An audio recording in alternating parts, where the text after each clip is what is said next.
ദാഹവും വിശപ്പുമെല്ലാം ബൈബിളിലെ വളരെ പ്രധാനപ്പെട്ട പ്രതീകങ്ങളാണെങ്കിൽ ഇതെല്ലാം തന്നെ ആത്മാവിൻ്റെ വിശപ്പ്, ആത്മാവിൻ്റെ ദാഹത്തെക്കുറിച്ചാണ്. എന്നോട് ക്ഷമിക്കണം കേട്ടോ, ഇതൊക്കെ എന്നെ അകത്തുള്ള ഭയങ്കര ഒരു വേദനയാണ്, ഭയങ്കര വേദനയാണ്.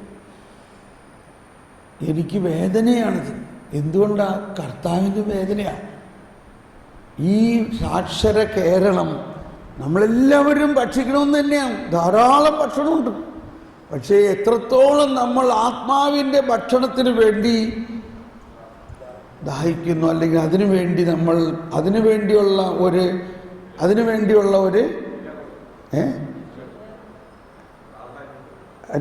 ഒരു മുൻഗണന കൊടുക്കുന്നുണ്ട്.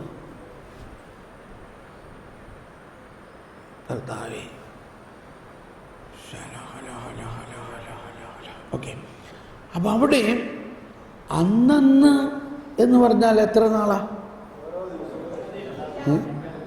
കണ്ടോ, ഇപ്പം ഇതെല്ലാം പറയുന്നത് നമ്മുടെ ലിറ്ററൽ ട്രാൻസ്ലേഷനാണ്. അന്നന്ന് വേണ്ട, ഓരോ ദിവസം. അന്നന്ന് ദൈവത്തിൻ്റെ ഭാഷയിൽ അന്നന്ന് പറഞ്ഞാൽ എന്താ? അതാണ് ദൈവത്തിൻ്റെ ഭാഷ പഠിക്കുക, ദൈവത്തിൻ്റെ ജ്ഞാനത്തിലൂടെ ചിന്തിക്കുക. അന്നെന്ന് പറഞ്ഞാൽ എത്ര ദിവസത്തേക്ക്? മരണം വരെ അല്ലേ? നിത്യമായി എന്ന് പറഞ്ഞാൽ എത്ര ദിവസം? ഇപ്പം ഞാൻ ഇങ്ങനെ പറഞ്ഞതുകൊണ്ട് ഉടനെ പിടിയിട്ടില്ലേ? ദൈവത്തെ സംബന്ധിച്ച് നമ്മളുടെ ജീവിതം അനന്തമാണ്. അന്നന്ന് എന്ന് പറഞ്ഞാൽ ഇവിടെയുള്ള ജീവിതകാലത്തിന് വേണ്ടി മാത്രമല്ല. അന്നന്ന് എന്ന് പറഞ്ഞാൽ നിത്യതയിലേക്കുള്ള ഭക്ഷണമാണ്. ഇന്ന് ഞങ്ങൾക്ക് തരണേ എന്ന് പറഞ്ഞാലും ദൈവത്തെ സംബന്ധിച്ച് ഇന്നലെയും ഇന്നും നാളെയും ഒന്നുപോലെയാണ്. ഇനി ബാക്കിയുള്ളത് ജ്ഞാനം നിങ്ങളുടെ ഉള്ളിൽ വെളിപ്പെടുത്തി തരണം. അത് ഭയങ്കര ഒരു കാര്യമാണ്. അതുകൊണ്ടാണ് that is the core of the prayer. നമ്മുടെ ആത്മാവിൽ നിന്നാണ് ഈ ദാഹവും. ആത്മാവിന് കരുത്ത് കിട്ടുന്നതിനും ആത്മാവിലേക്ക് ഒഴുകേണ്ട ദൈവവരപ്രസാദത്തിനും അതാണ് അങ്ങയുടെ വെള്ളച്ചാട്ടങ്ങളുടെ ഇരമ്പൽ കൊണ്ട് ആഴത്തെ വിളിക്കുന്നു. നമ്മുടെ ആത്മാവിൻ്റെ ആഴങ്ങളിലേക്ക് ദൈവത്തിൻ്റെ ഭക്ഷണം എന്തൊക്കെയാവും? അതിനകത്ത് വളരെ സമ്പുഷ്ടമായ ഭക്ഷണമാണ്. കുറച്ച് കഞ്ഞിയും ചമ്മന്തിയൊന്നുമല്ല, ധാരാളം ഫലങ്ങൾ. സ്നേഹം, ശാന്തി, ആനന്ദം, ക്ഷമ, ദയ, നന്മ, വിശ്വസ്തത, സൗമ്യത, ആത്മസംയമനം. Theological virtues, faith, hope, charity. വിശ്വാസം, പ്രത്യാശ, സ്നേഹം. ഇനി നല്ല പോത്തിറച്ചി വറുത്ത മാതിരിയാണ് ജ്ഞാനം, വിവേകം, അറിവ്, ആത്മാവിൻ്റെ ദാനങ്ങൾ. ഇനി എന്താണ് ഭക്ഷണം? വചനം. അങ്ങയുടെ വചനം എൻ്റെ പാദത്തിന് വിളക്കും, പാതയിൽ പ്രകാശവുമാണ്, അവ എൻ്റെ ഹൃദയത്തിൻ്റെ ആനന്ദമാണ്. അതിൻ്റെ അടുത്ത വചനം, അത് തേനിനേക്കാൾ മധുരമാണ്. അപ്പം നമ്മുടെ ആത്മാവിൽ ഏറ്റവും ആവശ്യമുള്ള ഭക്ഷണമാണ് വചനം. അതിൻ്റെ ഉന്നതമായ അർത്ഥത്തിൽ നമ്മൾ ഭക്ഷിക്കണം. ഇനി എല്ലാത്തിലും ഉപരിയായി ജീവൻ്റെ അപ്പം, കർത്താവ് തൻ്റെ ശരീരവും രക്തവും ഭക്ഷണവും പാനീയവുമായിട്ട് നൽകുന്നു. അപ്പോൾ ഇതെല്ലാം അടങ്ങുന്നതാണ് അന്നന്ന് വേണ്ട ആഹാരം. Price the Lord. ഇനി ആദ്യത്തെ ആ പ്രീഫേസ്, സ്വർഗസ്ഥനായ ഞങ്ങളുടെ പിതാവേ. നമ്മൾ കരങ്ങൾ സ്വർഗത്തിലേക്കൊക്കെ ഉയർത്തുന്നുണ്ടെങ്കിലും ഇന്നത്തെ അവസ്ഥയിൽ ഈ സ്വർഗസ്ഥനായ പിതാവ് എവിടെ വന്നിരിക്കുന്നു? നമ്മുടെ ഉള്ളിൽ വന്നിരിക്കുന്നു.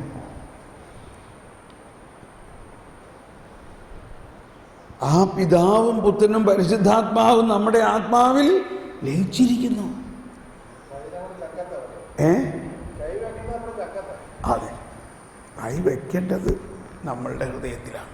നമ്മൾ കുരിശ് വരയ്ക്കുമ്പോൾ നോക്കി, എല്ലാവരും ഒന്ന് കുരിശ് വരച്ച്, വിശുദ്ധ കുരിശിൻ്റെ അടയാളത്താൽ ഞങ്ങളുടെ ഹലോ അവിടെ വയ്ക്കൂ. ശത്രു എവിടെയാ? ശത്രു നമ്മുടെ വായില. ശരിക്കും വെച്ചൊന്ന് കുറച്ചു നേരം അവിടെ ഇരിക്കട്ടെ. ശത്രുക്കളിൽ നിന്ന് ഞങ്ങളെ രക്ഷിക്കുക ഞങ്ങളുടെ തമ്പുരാനെ. കണ്ടോ, തമ്പുരാൻ എവിടെയാ? ഹൃദയത്തിലെ. എന്താ ഈ തമ്പുരാന്റെ പേര്? പിതാവിനും പുത്രനും പരിശുദ്ധാത്മാവിൻ്റെയും നാമത്തിൽ. ഇനിയൊന്ന് മറിച്ചു വരികയാണെങ്കിൽ, പിതാവിൻ്റെയും പുത്രൻ്റെയും പരിശുദ്ധാത്മാവിൻ്റെയും നാമത്തിലുള്ള ഞങ്ങളുടെ തമ്പുരാനെ, ശത്രുക്കളിൽ ഞങ്ങളെ രക്ഷിക്കണേ വിശുദ്ധ കുരിശിൻ്റെ അടയാളത്താൽ. പണ്ട് ഞാൻ ഓർക്കുന്നുണ്ട്, നമ്മുടെ പാലാ കൺവെൻഷനിൽ ഇങ്ങനെ സാക്ഷ്യം, ഇങ്ങനെ അനുഭവം പങ്കുവയ്ക്കാൻ പറഞ്ഞപ്പോൾ ചട്ടയും മുണ്ടൊക്കെ എടുത്തൊരു അമ്മച്ചി വന്നിട്ട് പറയാൻ, എൻ്റെ മക്കളെ, എനിക്ക് 88 വയസ്സായി, ഇപ്പോഴാണ് ഈ കുരിശ് വരയ്ക്കണതിൻ്റെ അർത്ഥം മനസ്സിലായത്. എന്തോ ഒരു എളിമയും ലാളിത്യത്തോടു കൂടിയാണ് അത് പറഞ്ഞത് കേട്ടോ. എൻ്റെ ഹൃദയത്തിൽ അത് ഭയങ്കരമായിട്ട്, ഞാൻ ഒരുപാട് ധ്യാനങ്ങളിൽ പറയാറുണ്ട്, അടിസ്ഥാനപരമായ പ്രാർത്ഥനാ രീതികളെ നമ്മൾ ആഴമായിട്ട് മനസ്സിലാക്കണം. കുരിശ് വരയ്ക്കുന്നതും ഇപ്പോൾ കണ്ടോ, പിതാവിൻ്റെയും പുത്രൻ്റെയും, എന്നിട്ട് പരിശുദ്ധാത്മാവിനെ ഇങ്ങനെ എടുക്കണെന്താ? പരിശുദ്ധാത്മാവ് വന്നപ്പോഴാണ് നമ്മൾ ഇടത്തുനിന്ന് വലത്തോട്ടായത്. ഇപ്പം നമ്മൾ എവിടെയാ? ദൈവത്തിൻ്റെ വലതു ഭാഗത്താണ്. ഇപ്പം നമ്മൾ ദൈവത്തിൻ്റെ വലതു ഭാഗത്താണ്. രക്ഷാകര സംഭവം നടക്കുന്നത് വരെ നമ്മൾ ദൈവത്തിൻ്റെ ഇടതുവശത്തായിരുന്നു. അതായത് ഇടതിന് അനുസരിച്ചുള്ള ജീവിത രീതിയിൽ നിന്നും ഞങ്ങളെ വലതിലേക്ക് മാറ്റിയിരിക്കുന്നു. അപ്പോൾ വലതുവശം, വലത്തേക്ക് എറിയുക, ഇതൊക്കെ വലതുവശത്ത് എഴുതുന്നു. ഇതൊക്കെ ഭയങ്കര അർത്ഥമുണ്ട്. ഓക്കെ, അപ്പോൾ ഈ ആദ്യത്തെ ആ ദൈവത്തിൻ്റെ വാത്സല്യം,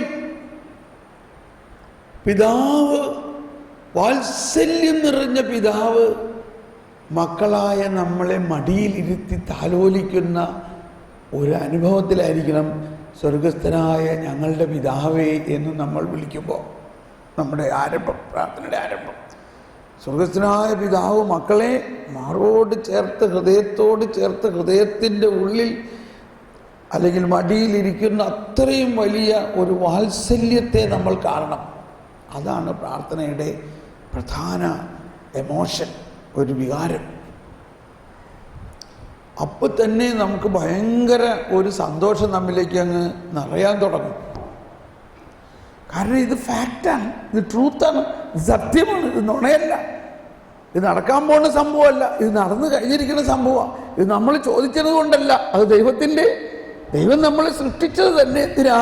ദൈവത്തിന് വേണ്ടി. ഇപ്പം നമ്മൾ ഇന്നലെ മനസ്സിലാക്കി, ദൈവത്തിന് വേണ്ടിയാണ് നമ്മളെ സൃഷ്ടിച്ചത്, ദൈവത്തിൻ്റെ സാദൃശ്യത്തിലുമാണ് സൃഷ്ടിച്ചത്. ആ വ്യക്തിയുടെ ആ സാദൃശ്യത്തിൻ്റെ മഹത്വം ആദ്യ പാപം മൂലം നഷ്ടപ്പെട്ടു പോയിട്ടും ദൈവം അത്രയും വലിയ ഒരു രക്ഷാകര പദ്ധതിയിലൂടെ അതിനെ വീണ്ടെടുത്ത് കഴിഞ്ഞിരിക്കുന്ന അവസ്ഥയിലാണ് നമ്മൾ. വീണ്ടെടുപ്പ് കഴിഞ്ഞിരിക്കുന്ന അവസ്ഥയിൽ വീണ്ടും നമ്മളെ ആ പറുദീസായുടെ ആ വാത്സല്യത്തിലേക്ക് കർത്താവ് ഉയർത്തിയിരിക്കുന്നു.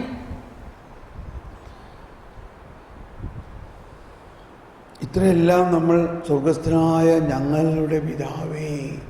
അപ്പം നിങ്ങൾ ഇനി ഈ ദിവസങ്ങളിൽ ഇപ്പോഴോ അല്ലെങ്കിൽ രാത്രിയിലോ 1 മണിക്കൂർ എടുത്ത് സ്വർഗസ്ഥനായ പിതാവ് ഒന്ന് പ്രാർത്ഥിക്കണം. അപ്പോൾ ഇതെല്ലാം നിങ്ങൾ മനസ്സിൽ കണ്ട് പ്രാർത്ഥിച്ചോളൂ. ഇനി ആദ്യത്തെ പ്രാർത്ഥന, അങ്ങയുടെ നാമം പൂജിതമാകും. ഹലോഡ് ബി ദൈ നെയിം. അതാണ് നമ്മൾ ആ കുർബാന പുസ്തകം തരാമോ ഒരെണ്ണം? വേണ്ട, നമ്മളുടെ കുർബാനയിൽ നമ്മൾ അങ്ങയുടെ നാമം പരിശുദ്ധൻ പരിശുദ്ധൻ പരിശുദ്ധൻ. കണ്ടോ എത്ര പ്രാവശ്യം നമ്മൾ പറയുന്നുണ്ട് അങ്ങ് പരിശുദ്ധൻ പരിശുദ്ധൻ പരിശുദ്ധൻ. അപ്പോൾ അങ്ങയുടെ നാമം തന്നെ എന്താണ്? പരിശുദ്ധൻ എന്നാണ്. നമ്മുടെ പിതാവാണ്. അങ്ങയുടെ നാമം എന്താണ്? പരിശുദ്ധൻ പരിശുദ്ധൻ പരിശുദ്ധൻ പരിശുദ്ധൻ. അങ്ങയുടെ മഹത്വത്താൽ സ്വർഗവും ഭൂമിയും നിറഞ്ഞിരിക്കുന്നു. മാലാഖമാരും മനുഷ്യരും അങ്ങ് പരിശുദ്ധൻ പരിശുദ്ധൻ പരിശുദ്ധൻ.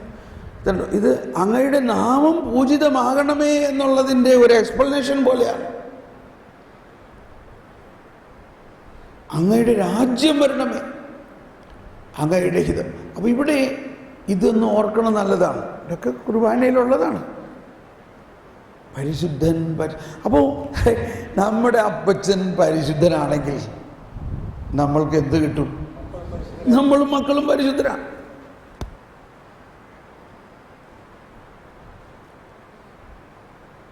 പരിശുദ്ധി നമ്മുടെ അവകാശമാണ്. പരിശുദ്ധി നമ്മുടെ ജന്മസ്വത്താണ്. ആർക്കും അത് നമ്മളിൽ നിന്ന് എടുത്ത് മാറ്റാൻ പറ്റില്ല. എന്നിട്ടും പിന്നെ എന്താ നമ്മളിപ്പോഴും പരിശുദ്ധിയുടെ പൂർണ്ണതയിൽ വരാത്തത് ഇതൊക്കെ അറിയാത്തത് കൊണ്ടാണ്. ഇപ്പം നമ്മൾ സ്വർഗസ്ഥനായ പിതാവ് ഇതൊക്കെ അറിഞ്ഞിട്ടാണോ പ്രാർത്ഥിക്കണേ? ചെറുപ്പം പോലെ എടാ മക്കളെ കുരിശരിക്കാൻ സമയമായിടാ, വാടാ കുരിശരിക്കടാ, കുരിശരിക്കാം. സ്വർഗസ്ഥനായ പിതാവ് രാജപൂജാണമേ. ഇങ്ങനെ ഇത്രയും അല്ലെങ്കിലും ഇതിൻ്റെ അർത്ഥവും വ്യാപ്തിയും മനസ്സിലാക്കാതെ അല്ലേ നമ്മളിപ്പോഴും പ്രാർത്ഥന പോയിക്കൊണ്ടിരിക്കുന്നത്. എല്ലാം ഒരു അനുഷ്ഠാനം പോലെ, ചടങ്ങ് പോലെ പോയിക്കൊണ്ടിരിക്കുന്നു. അതിന് പകരം അതിൻ്റെ അർത്ഥസമ്പുഷ്ടി മനസ്സിലാക്കി നമുക്കതിൻ്റെ റെസ്പോൺസിബിലിറ്റിയോടുകൂടി പ്രാർത്ഥിക്കുക. അങ്ങ് പരിശുദ്ധൻ പരിശുദ്ധൻ പരിശുദ്ധൻ. ഇനി നമ്മൾ ഒറ്റയ്ക്ക് ഇങ്ങനെ സമയമെടുത്ത് പ്രാർത്ഥിക്കുകയാണെങ്കിൽ ഇത്രയും പ്രാർത്ഥിക്കുമ്പോഴേക്കും നമ്മുടെ ആത്മാവ് അവിടുത്തെ പരിശുദ്ധി കൊണ്ട് തുളുമ്പും. നമുക്കറിയാം, ഇന്ന് നമ്മൾ മലങ്കര കുർബാനയാണ്. എനിക്ക് ഭയങ്കര സന്തോഷമാണ് മലങ്കര കുർബാന. അതിലെ ഓരോ പ്രാർത്ഥനകളുടെയും വ്യാപ്തി നമ്മുടെ സിറോ മലബാർ കുർബാനയിലും അങ്ങനെയൊക്കെ തന്നെയാണ്. ലത്തീൻ കുർബാനയിലും ഉണ്ട്. പക്ഷെ നമ്മൾ അത് സമയം കൊടുക്കുന്നില്ല. അതിന് സമയമെടുത്ത് ലത്തീൻ കുർബാന ചെല്ലാണെങ്കിൽ അവിടെയും ഇങ്ങനെയൊക്കെ തന്നെയാണ്. പക്ഷെ ഇപ്പം നമ്മൾ അപ്പം അവിടുത്തെ പരിശുദ്ധി നമ്മിലേക്ക് ഒഴുകുകയാണ്. ലത്തീൻ കുർബാനയിലെ റുഹാഷണ പ്രാർത്ഥന എന്നെ വളരെ സ്പർശിച്ച ഒന്നാണ്. അതിൽ ഇങ്ങനെയാണ്: Father, you are holy, the fountain of all holiness.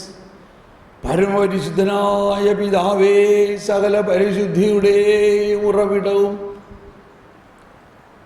All holiness and life come from you through Jesus Christ. സകല പരിശുദ്ധിയും ജീവനും യേശുക്രിസ്തു വഴിയായ അങ്ങിൽ നിന്ന് വന്നിരിക്കുന്നു. Therefore send thy spirit through the working of the Holy Spirit. പരിശുദ്ധാത്മാവിൻ്റെ പ്രവർത്തനം. ഈ working of the holy spirit എന്നുള്ള വാക്ക് എന്നെ വളരെയധികം സ്വാധീനിച്ച ഒന്നാണ്. അത് ഈ ലത്തീൻ കുർബാനയിലെ ഈ father, you are fountain of all holiness. For all holiness and life come from you through Jesus Christ by the working of the Holy Spirit. Therefore send thy Spirit upon these gifts and make them holy.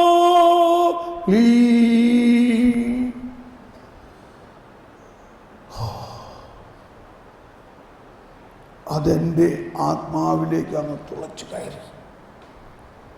ഞാനിങ്ങനെ മുൻപിൽ തന്നെ ഇരിക്കുകയായിരുന്നു. എനിക്ക് അവിടെ ഇരുന്നിട്ട് ഞാനങ്ങ് പൊട്ടി കരയാൻ തുടങ്ങി. എൻ്റെ ഭാര്യ പറയാണ്, എന്ത് കരയില്ലേ, ആൾക്കാർ ശ്രദ്ധിക്കണത്, നോക്കണ ആൾക്കാർ നോക്കണം, കരയില്ലേ. എനിക്ക് ഒരു കൺട്രോളും കിട്ടണില്ല. അന്ന് ആ കുർബാന കഴിഞ്ഞിട്ട് എന്നെ അവിടെ ഇങ്ങനെ ഒട്ടിച്ച് വെച്ച മാതിരി ഇരിക്കുകയായിരുന്നു ഞാൻ കുറേ സമയം. അങ്ങനെയാണ് എനിക്ക് കുർബാനയിലുള്ള വലിയ ഒരു അനുഭവം ആരംഭിച്ചതും. അത് കഴിഞ്ഞിട്ടാണ് ഞാൻ ആ കുർബാനയാണ് ഈ ദൈവാനുഭവത്തിൻ്റെയും എല്ലാം കേന്ദ്രബിന്ദു എന്നുള്ള ഒരു വലിയ തത്വം ആ കാലഘട്ടത്തിലാണ് കരിസ്മാറ്റിക് ധ്യാനത്തിൽ ദിവ്യകാരുണ്യ കേന്ദ്രീകൃതമാകണം എന്നുള്ളത് മനസ്സിലാക്കിയത്. അപ്പോൾ ഈ പരിശുദ്ധൻ പരിശുദ്ധൻ പരിശുദ്ധൻ ആയ പിതാവ് ആ പരിശുദ്ധി സൗജന്യമായിട്ട് അവകാശമായിട്ട് വാരിക്കോരി നമുക്ക് തന്നിരിക്കുകയാണ്. അതങ്ങ് ഉൾക്കൊള്ളുമ്പോൾ തന്നെ നമ്മൾ ആ പരിശുദ്ധി കൊണ്ട് നിറയും. അതാണ് അതിൻ്റെ ഫസ്റ്റ് സ്റ്റെപ്പ്. ഇനി രണ്ടാമത്തേത്, അങ്ങയുടെ രാജ്യം വരണമേ. ഇവിടെയാണ് വീണ്ടും ഒരു കോൺട്രവേഴ്സ്യൽ പോയിന്റ്. ഈ ദൈവരാജ്യം ദൈവരാജ്യം എന്ന് പറയുന്നത് ഈശോയുടെ സുവിശേഷ പ്രഘോഷണത്തിലെ വലിയ ഒരു ആശയമാണ്. എന്ത് പറയുമ്പോഴും ദൈവരാജ്യത്തിൻ്റെ ശിഷ്യനായവൻ, അല്ലെങ്കിൽ ദൈവരാജ്യം മൂന്നിടങ്ങഴി മാവിന് തുല്യമാണ്, ദൈവരാജ്യം കടുകുമണിക്ക് തുല്യമാണ്, ദൈവരാജ്യം ഒരുവൻ വയലിൽ വിത്ത് വിതച്ചതിന് തുല്യമാണ്, ദൈവരാജ്യം ഒരുവൻ വലയെറിഞ്ഞ് എന്ന് പറഞ്ഞാൽ വേച്ചു. പക്ഷേ അത് അന്നത്തെ ടെക്നിക്ക് മറ്റുള്ളവർ മനസ്സിലാക്കരുത്.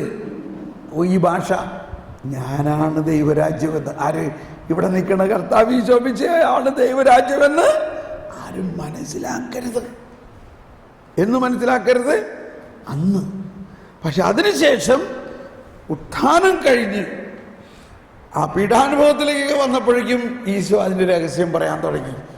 പീലാത്തോസിനോട് പറഞ്ഞു, എൻ്റെ രാജ്യം ഇവിടെയല്ല, ഐഹികമല്ല.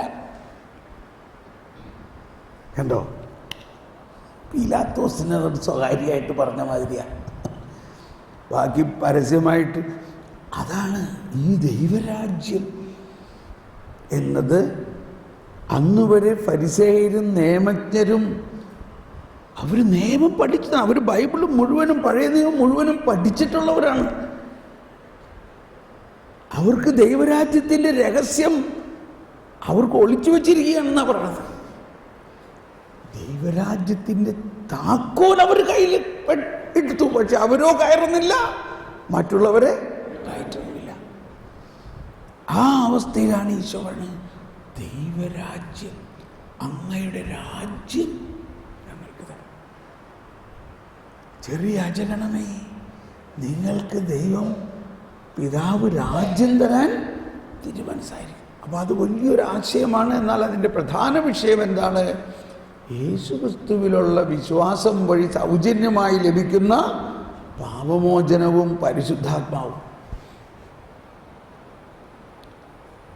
ദൈവരാജ്യം എന്നത് ഭക്ഷണമോ പാനീയമോ കഴിക്കുന്നുമുണ്ടാവുന്ന ആനന്ദമല്ല, മറിച്ച് ദൈവനീതിയിലും പരിശുദ്ധാത്മാവിലുമുള്ള ആനന്ദം. അത് ദൈവനീതിയെക്കുറിച്ച് നമ്മളിനി മനസ്സിലാക്കും. ദൈവനീതി എന്ന് പറയുന്നത് അന്ന് വരെ മനുഷ്യർ ചിന്തിച്ചിരുന്ന സാമൂഹിക നീതിയിൽ നിന്നും വ്യത്യസ്തമാണ്. സാമൂഹിക നീതി എന്താ? തെറ്റ് ചെയ്യുന്നവൻ ശിക്ഷിക്കപ്പെടും. നീതി എന്ന് നമ്മൾ പറയുമ്പോൾ ഇതാ നമ്മൾ ചിന്തിക്കണേ. നീതി എന്ന് പറഞ്ഞാൽ ഇതാ നമ്മൾ ചിന്തിക്കണേ, തെറ്റ് ചെയ്യുന്നവൻ ശിക്ഷിക്കപ്പെടണം. അതല്ല ദൈവരാജ്യത്തിൻ്റെ നീതി. ദൈവരാജ്യത്തിൻ്റെ നീതി തെറ്റ് ചെയ്യുന്നവൻ രക്ഷിക്കപ്പെടണം. തെറ്റ് ചെയ്യുന്നവനെ ഇവിടെ കൂടുതൽ കരുണ കാണിക്കണം. തെറ്റ് ചെയ്യുന്നവനോട് അനുകമ്പ കാണിക്കണം. അവൻ്റെ തെറ്റിന് മറ്റുള്ളവർ പരിഹാരം ചെയ്യണം. അതിൻ്റെ തെറ്റിന് കർത്താവ് തന്നെ പരിഹാരം ചെയ്ത് അവനെ ആ തെറ്റും ആ പാപവും പാപത്തിൻ്റെ പരിണതഫലങ്ങളിൽ ശാപത്തിൽ നിന്നും രക്ഷിക്കുക എന്നതാണ് ദൈവരാജ്യം. ആ രാജ്യം എന്നിൽ വരണേ, ഞങ്ങളിൽ വരണേ, ഞങ്ങളുടെ ഭവനത്തിൽ വരണേ, ഞങ്ങളുടെ നാട്ടിൽ വരണേ, ഞങ്ങളുടെ ഇടവകയിൽ വരണേ, ഞങ്ങളുടെ രാജ്യത്ത് വരണേ, ലോകം മുഴുവനും വരണേ. ഇതെല്ലാം നമുക്ക് സമയമെടുത്ത് പ്രാർത്ഥിക്കാം അവിടെ. ഇനി മൂന്നാമത്തേത്, അങ്ങയുടെ ഹിതം സ്വർഗത്തിലെ പോലെ ഭൂമിയിലാകട്ടെ. സ്വർഗത്തിൽ എങ്ങനെയാ ഹിതം? സ്വർഗത്തിൽ എങ്ങനെയാ ദൈവഹിതം? സ്വർഗത്തിൽ ഉള്ളവരുടെ ഹിതവും ദൈവഹിതവും തമ്മിൽ ഇങ്ങനെ ഉരുക്കി ചേർത്തിരിക്കുകയാണ്, ഫ്യൂസ്ഡ്. അവർക്ക് ദൈവഹിതം മാത്രമേ ചെയ്യാൻ പറ്റുള്ളൂ.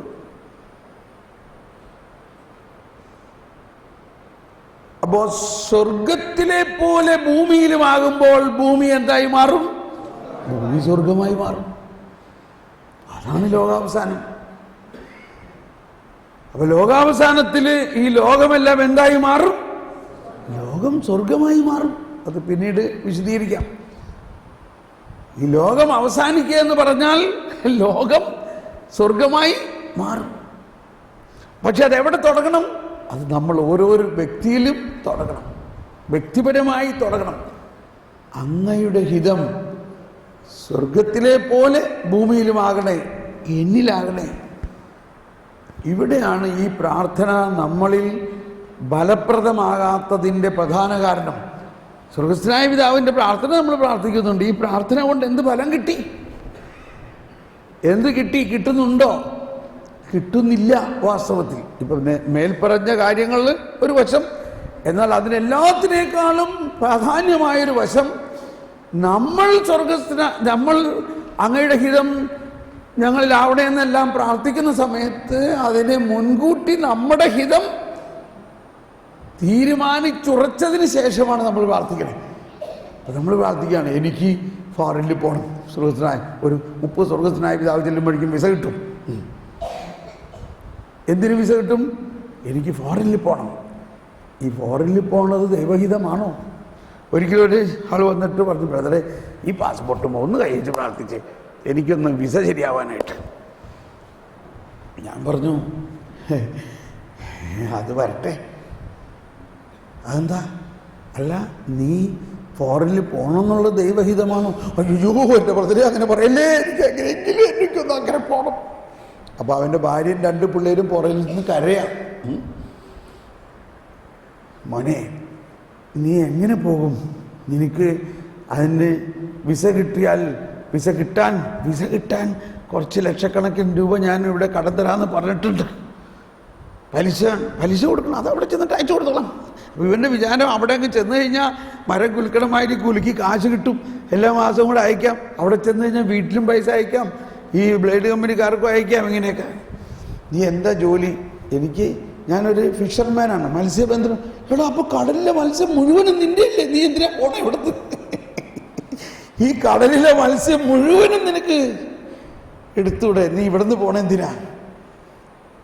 ഞാൻ പറഞ്ഞു, മോനെ, നിൻ്റെ ഭാര്യ, നിൻ്റെ കുട്ടികൾ, ഇത് നിൻ്റെ റെസ്പോൺസിബിലിറ്റിയാണ്.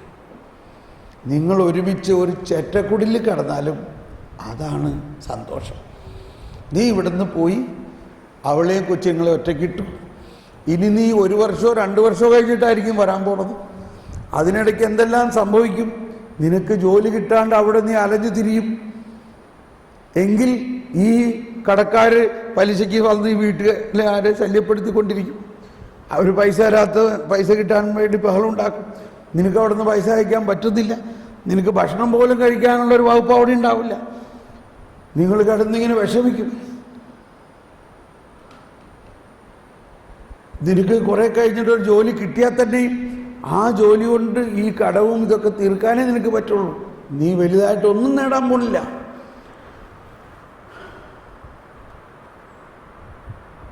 സാവധാനം ഇവനൊരു റിയലൈസേഷനിലേക്ക് വരാണ്. അതുകൊണ്ട് എനിക്ക് തോന്നണില്ല മോനെ ഇത് ദൈവഹിതമാണ് നീ ഫോറിനിൽ പോണതെന്നുള്ളത്.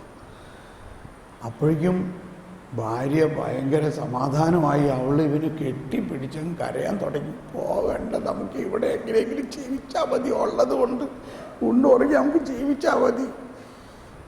സാവധാനം അവൻ ആ പാസ്പോർട്ട് അവൻ്റെ പോക്കറ്റിൽ തന്നെ ഇട്ടു. Price the Lord. നമ്മൾ അധികം പേരും നമ്മൾ ഹിതം തീരുമാനിച്ചതിന് ശേഷം പ്രാർത്ഥിക്കുമ്പോൾ ഈ സ്വർഗസ്ഥനായ പിതാവേ എന്നുള്ള പ്രാർത്ഥനയ്ക്ക് ഒരു എഫക്റ്റ് ഉണ്ടാവുന്നില്ല. കാരണം ആ പ്രാർത്ഥനയുടെ വലിയൊരു ആശയം ഇതാണ്, അങ്ങയുടെ ഹിതം എന്നിൽ നിറവേറട്ടെ എന്നുള്ളതാണ്. അതിന് അറ്റ്ലീസ്റ്റ് നമ്മളൊരു ന്യൂട്രലെങ്കിലും ആകണം. ഓക്കെ, എൻ്റെ ഹിതമല്ല, അങ്ങയുടെ ഹിതം ഞങ്ങൾക്ക് മനസ്സിലാവുന്നില്ല, അതുകൊണ്ട് ഞാൻ എന്നെ അങ്ങയുടെ ഹിതത്തിന് വിട്ടുതരും. ഒരു ഇച്ചിരി സമയം വൈകണം, ശ്രമിക്കണം. ഞാൻ ബോംബെയിൽ ഇതേമാതിരി ഒരു ധ്യാനം, ഒരു 5-10 മിനിറ്റ് എടുക്കും ഭക്ഷണത്തിന്, ഒന്ന് വെയിറ്റ് ചെയ്യാൻ പറയും.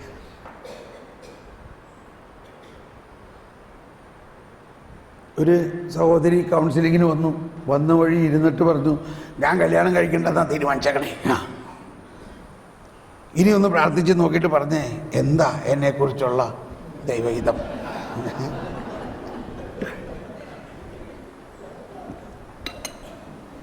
അപ്പോൾ ഇംഗ്ലീഷുകാരിയാണ്. അപ്പോൾ ഞാൻ ചോദിച്ചു, നിന്നോട് നീ കല്യാണം കഴിക്കേണ്ടെന്ന് തീരുമാനിച്ചത് ആര് പറഞ്ഞിട്ടാ? എനിക്കെന്തോ ഒരു ഫ്രീഡം തോന്നി. Who told you not to marry? It's my decision, അത് എൻ്റെ തീരുമാനം, എനിക്ക് തീരുമാനം എടുത്തുള്ളൂ. എൻ്റെ ജീവിതത്തെക്കുറിച്ച് ഞാനല്ലേ തീരുമാനിക്കേണ്ടത്. സോറി, നിൻ്റെ ജീവിതത്തെക്കുറിച്ച് തീരുമാനിക്കേണ്ടത് നീ അല്ല. വാട്ട്? I am sorry. നിന്നെ ദൈവം സൃഷ്ടിച്ചത് നിൻ്റെ അകത്തുനിന്ന് കുറേ വിശുദ്ധരെ സൃഷ്ടിക്കാനും കൂടി വേണ്ടിയിട്ടാണ്. അവളൊക്കെ ഷോക്കടിച്ചു പോയി. നിന്നെ ദൈവം സൃഷ്ടിച്ചത് നിന്നിലൂടെ പല വിശുദ്ധരെയും സൃഷ്ടിക്കാൻ കൂടി വേണ്ടി ആയിരിക്കാം, ആർക്കറിയാം. അതുകൊണ്ട് നീ അതിനെ ഡിസൈൻ ചെയ്തോ. അവളാകെ അന്താളിച്ചു. സമയമൊന്നുമില്ല, നമുക്ക് കൗൺസിലിംഗ് എന്ന് പറഞ്ഞാൽ കൂടി വന്നാൽ 5-8 മിനിറ്റൊക്കെ കൊടുക്കാനുള്ളൂ. അപ്പം ഞാൻ പറഞ്ഞു, നീ കല്യാണം കഴിക്കണ്ടെന്ന് തീരുമാനിച്ചതിൻ്റെ, ഞാനിങ്ങനെ ഓരോന്നോരോന്ന് എനിക്ക് പരിശുദ്ധാത്മാവ് പറഞ്ഞു തന്നുകൊണ്ടിരിക്കുക. നിൻ്റെ അപ്പൻ മദ്യപാനിയല്ലേ, മദ്യപിച്ചു വന്ന് അമ്മേനെ അടിക്കണം നീ കണ്ടിട്ടുണ്ട്, അന്നേ നീ തീരുമാനിച്ചിട്ടുള്ളതാണ്. ഇങ്ങനെയുള്ള ഒരാളാണെങ്കിൽ എനിക്ക് വേണ്ട ഈ കല്യാണം, അങ്ങനെയുള്ള സംഭവം. ഒരാളെ കല്യാണം കഴിച്ച് അയാൾ വന്ന് കള്ളും കുടിച്ച് എന്നെ അടിക്കണം പരിപാടി എനിക്ക് പറ്റില്ല, അതുകൊണ്ടല്ലേ നീ കല്യാണം കഴിക്കണ്ടെന്ന് തീരുമാനിച്ചത്. അവൾ പറയാണ്, കറക്റ്റ്, അതാണ് ശരി. അപ്പോൾ മനസ്സിലാക്കണം, നീ ആദ്യം ചിന്തിക്കേണ്ടത് ദൈവഹിതം എന്താണെന്ന് ചിന്തിക്കണം, പ്രാർത്ഥിക്കണം. നിന്നെക്കുറിച്ചുള്ള ദൈവഹിതം നീ കടത്തി കെട്ടി നീ അങ്ങ് തീരുമാനിച്ചേക്കണം, ഞാൻ കല്യാണം കഴിക്കില്ല.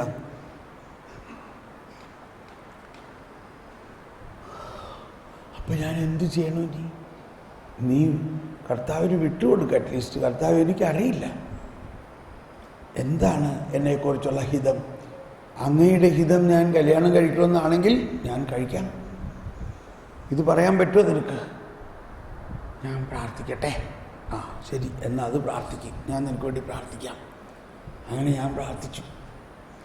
അത് കഴിഞ്ഞ് 4 വർഷം കഴിഞ്ഞ് ബോംബെയിൽ ഞാൻ ഒരു കപ്പിൾസ് റിട്രീറ്റിന് വേണ്ടി ചെന്നിരിക്കുകയാണ്.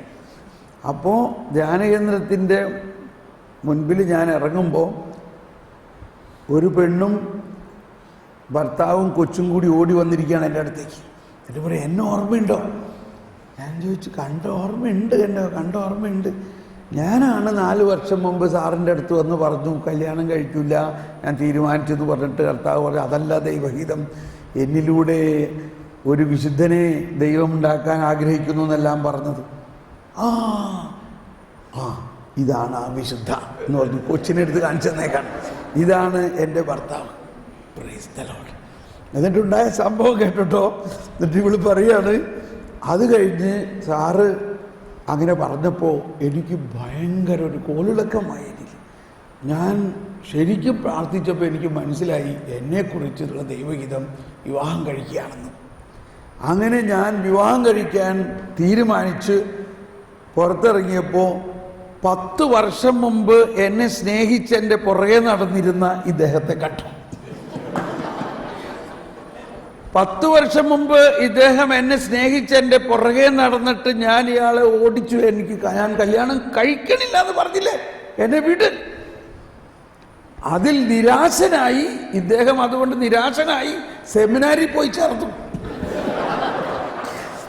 സെമിനാരിൽ പോയി ചേർന്ന് അവിടെ 8 വർഷം പഠിച്ചു കഴിഞ്ഞപ്പോ അവര് പറഞ്ഞു, നിന്റെ വിളി ഇതല്ല എന്ന് പറഞ്ഞ് അവരെ സെമിനാരിൽ നിന്നും പറഞ്ഞു വിട്ടു. ഞാൻ വിവാഹം കഴിക്കാൻ തീരുമാനിച്ചു കഴിഞ്ഞ് പുറത്തിറങ്ങിയപ്പോൾ ഇയാളെ വീണ്ടും കാണുകയാണ്. ഞാൻ ഇയാളോട് ചോദിച്ചു, നീ ഇപ്പം എന്ത് ചെയ്യണു? നീ ഇപ്പോഴും അന്നത്തെ ആ ഓഫറുണ്ടോ? എന്നെ സ്നേഹിക്കുന്നുണ്ടോ? അപ്പോഴാണ് അയാൾ ഈ വിവരമൊക്കെ എന്നോട് പറയണേ. അങ്ങനെ ഞങ്ങൾ തീരുമാനിച്ചു, അങ്ങനെ ഞങ്ങൾ കല്യാണം കഴിച്ചു. ഇതാണ് ഞങ്ങൾക്ക് ദൈവം തന്ന ഒരു വിശുദ്ധയാകാൻ പോകുന്ന ഒരു കുഞ്ഞ്. ഇവളുടെ പേര് എസ്തർ എന്ന് ഞങ്ങൾ വിളിക്കുന്നു. ഇതൊരു സിനിമമായിട്ട് തോന്നണില്ലേ? Praise the Lord. അപ്പോൾ ദൈവഹിതം അറിയുക എന്നതാണ് ആദ്യ കാര്യം. ദൈവഹിതത്തിന് പകരം നമ്മുടെ ഹിതം വെച്ചുകൊണ്ട് നമ്മൾ പ്രാർത്ഥിക്കുന്നതല്ല സ്വർഗസ്ഥനായ പിതാവ്. ഇത് പ്രാർത്ഥന ദൈവഹിതത്തിന് നമ്മൾ വിട്ടുകൊടുത്തുകൊണ്ട് ദൈവഹിതം ആദ്യം മനസ്സിലാകാനും, ദൈവമേ എൻ്റെ ഹിതമല്ല. ഞാൻ ശരിക്കും ഓർക്കുന്നുണ്ട്, ഞാൻ ഈ ജോലിയെല്ലാം വിട്ട് ഈ സുവിശേഷ വേലയ്ക്ക്, ഇന്നിപ്പോൾ അതൊക്കെ വളരെ പോപ്പുലറാണ്, അന്ന് ആരും അങ്ങനെയില്ല.